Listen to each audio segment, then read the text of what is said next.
net. Trying to figure that out. Did I get you on video here? Get out there, fishing guide service.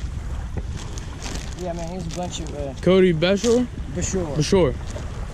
Yeah, here's a bunch of trash fish for you, man. Awesome.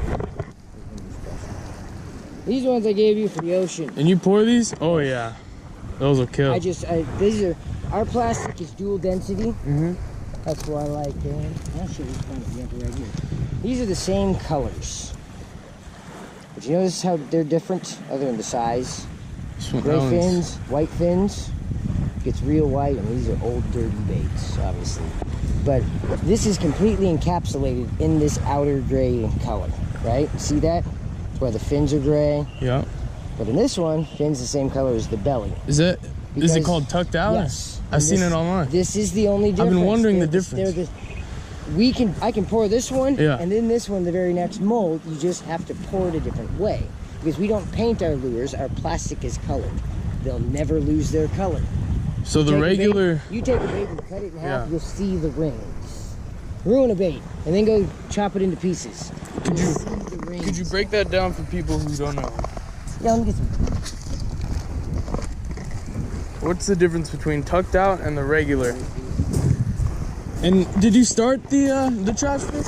I'm not the designer. My friend Benno Huene is the designer. I've just been working with him since the beginning. Since the beginning. So you've seen the progression? Everything. We make bluegill. Oh yeah, I've seen the gills. Those things are awesome. 5/0 Trocar swim bait hook. I think I got them. The hook. I think I got those with me. 10/0 Beast, or like the 5/0, 6/0, 7/0 top hollow belly swim bait. I've got works. I've got an 8/0 flashy swimmer. This harbor, this pile is inch. I snagged a 10-incher in there 4 days ago. But the difference is it's the style in which we pour it. You have a fully encapsulated green bait with the blue highlight belly with silver flake encapsulated in all of the green plastic. In all of the green. The tucked out, we only pour the green plastic so far down the bait, and we fill the rest of it with just the belly color. That's why the tucked out baits are brighter. We use a super soft plastic for the outer skin, the top colors, the green. That's why it's so soft and supple. Where the tucked out, the belly, even in the regular and the tucked out, the belly is a medium density plastic, which gives the bait its rigidity, its firmness to give the proper kick. The super soft just gives it that supple feel. But it does inevitably give it a little bit different of an action. Tucked out, not tucked out. I can pour one after the other, after the other, after the other. You can see how the fins act a little bit different. Because these are softer. Yeah, those look softer. Than nose. This is not fully encapsulated, this one is. That is the difference between tucked out and not tucked out. Tucked out ghosted chartreuse shad has clear fins. Yep. A regular ghosted chartreuse shad is going to have, this fin will be the same color as this fin. Because of the outer layer. Because the outer layer. That's it. So yeah, that is the difference between tucked out and not tucked out. And then the 5/0, 6/0, or 7/0 hollow belly swim bait insert hook. This is the 7/0. Make sure that when you use any of these, of course mine's glued in there. I've got the super glue on there too. You see I've done this well. Super glue, mend it. It's only going to stay for so long. Drill a hole in the lead. Putting it between the lead and the hook does not work. It will flex and pop forward of that. I personally, I'll do a new one here, like that. So make sure that it is centered where I want the hook to come out. Free hook the hole. It's easy to bring it through. Follow it right. It went right through that hole. Then I'll hook that little plastic down in there. Keep that hook down. Keep the hook down. Take my little pin. Hook it through. Through the drilled hole. Through the drilled hole. Poke it back out. Usually I use a new toothpick, and then I'll just cut two sides off. Now it will never fall down.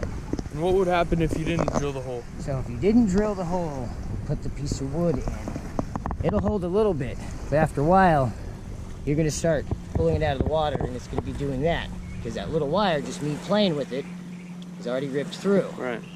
And you're gonna end up casting it, and that little piece of plastic is the only thing holding the bait onto this hook. That's right. But when you put that little piece of bar through there and hold it there, it becomes solid. That bait that I took this hook out of has been rigged for over a year. A year. And you saw how hard it was for me to get it apart. And I lost my needle.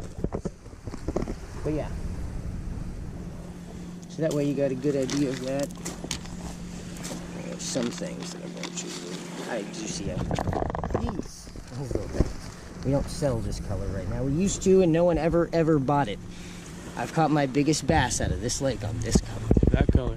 10.8. An hour prior, I had 7.5 on it in November. This is not the tucked out. No, as you can see, blue fins, blue top. So it's got a softer coating on the outside. You feel it yourself. Oh yeah. Versus tucked out. Yeah, definitely stiffer in the fins. More rigid. Mm-hmm. That will have a little bit more thump in the kick. I really do prefer tucked out on cloudy overcast days, low pressure days, things like that. Dirtier water. And there's a fatty, something I do custom for myself. Feel the head on that one. Like you said, a lot more plastic to work with. That's the bait everybody buys.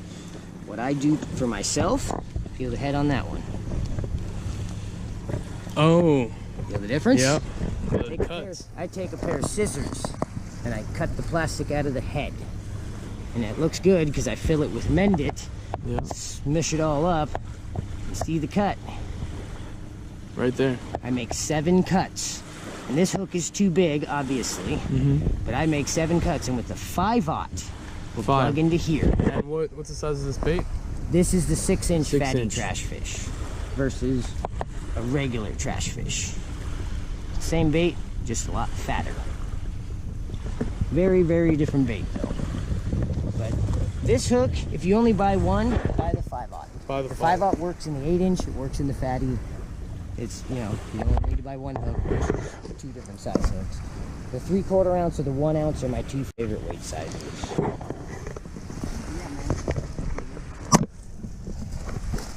That is something I don't show people how to do. I just tell them that I do it. Go whack some fish on them. Now, since you don't show people, would you not want me to post this anywhere? Go for it. Because the reality of it is figure out how to make those 7 cuts is an expensive Yeah, I've been seeing them chase dark shape come up and pop up on the That's absolutely bass. You gotta understand is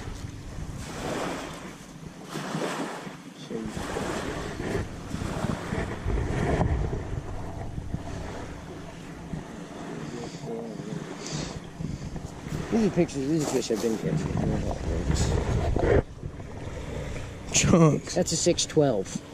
That's a 6? Yes. Like I said, if It's the bone thin. in my body would have said 8 or 9 Dude, pounds. that 612. Bug eye. Yep. But just my parents the day before. Beast. That was a 644. And that one right there is a 554.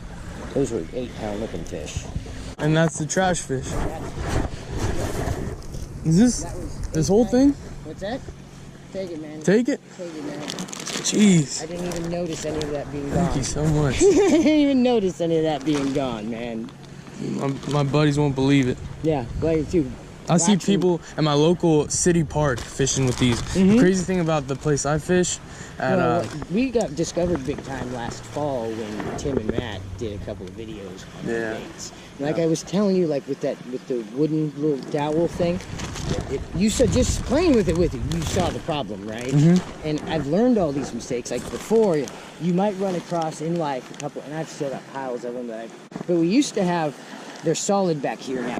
I used to have an air pocket back here because Benno likes lots of options and changes. Right. The problem I personally found prior to finding that hook was using the 10-aught beast. You'd have this little triangle of plastic right here to hold the 10-aught beast on. And that's it. And it would sit in there, but after a little bit, that little triangle would rip, and the hook would fall down into the belly. And that's bad news. Right. I was out night fishing one night, and I got piles of them, but I had made this change to one mold out of 7.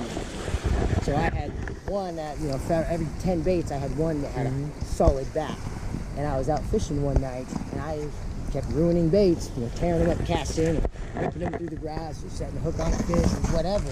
And I would, you know, just take another one off and throw it behind me, and take another one, and all of a sudden, about 3 hours of the day, I threw it behind me, and all I heard was plastic hit plastic, and then plastic fall everywhere. And I looked back, and I had like 25 of those piled. Like a pile. Literally a pile. This is and so I went up to Benno's kind of stuff. And I went up to Benno's the next day with the grocery bags. And I ruined all of these last night. We need to make a change. Well, how did you, casting, setting the hook, ripping it through grass, popping it off of, it didn't matter. Some of them lasted 3 casts. Like, we can't sell this. What's the problem? So I kind of showed him the problem. I told him, look, I took that one mold, I cut it, I've been throwing one of these for 3 weeks. And because now you have the hook riding in plastic. Straight plastic. All the, you know, the vertical part of the hook, and it sits in that little pocket right there. Right there. It oh yeah. Holds it sitting just below the surface. So you aided with the development of it. Oh yeah. That's awesome. Me and him have integrated every part of it. We both spent a lot of time butting heads together, but it's for the better of things. That's a really cool stuff. We just agreed with everything about everything. You get too narrowed down into one direction. You know. To make something, use it, and improve it piece by piece. That's what's awesome. Yes. The small mods, this is the little things to make it perfect. This is our 5th 8-inch trash fish out, and this is the best mold design we've had so far. We had one where the tail ended up becoming a problem and it wouldn't kick properly, but the head, I want to just like cut in half and glue it together. Frame it. Yeah. But our 6-inch trash fish, we're on our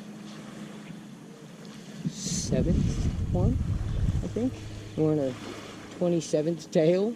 It took like 25 tails to get a sellable product.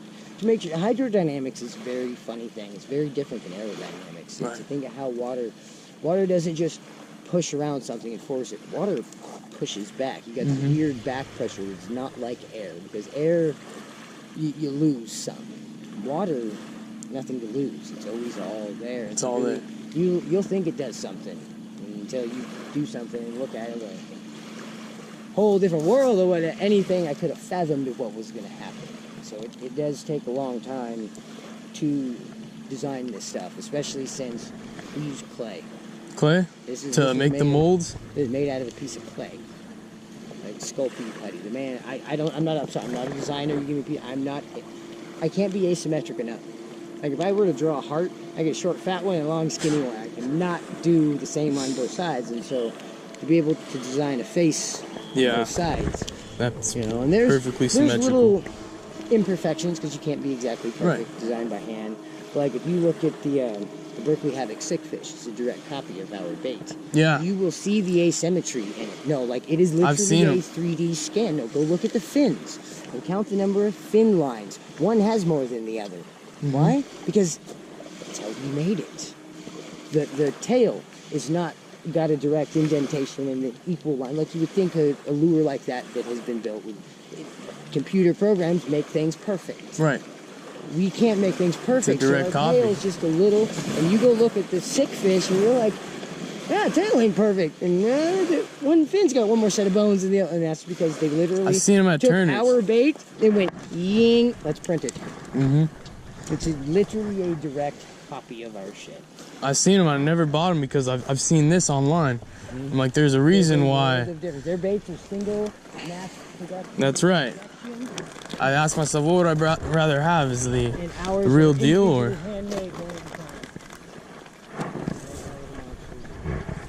Coming out to swim? Let's get out there.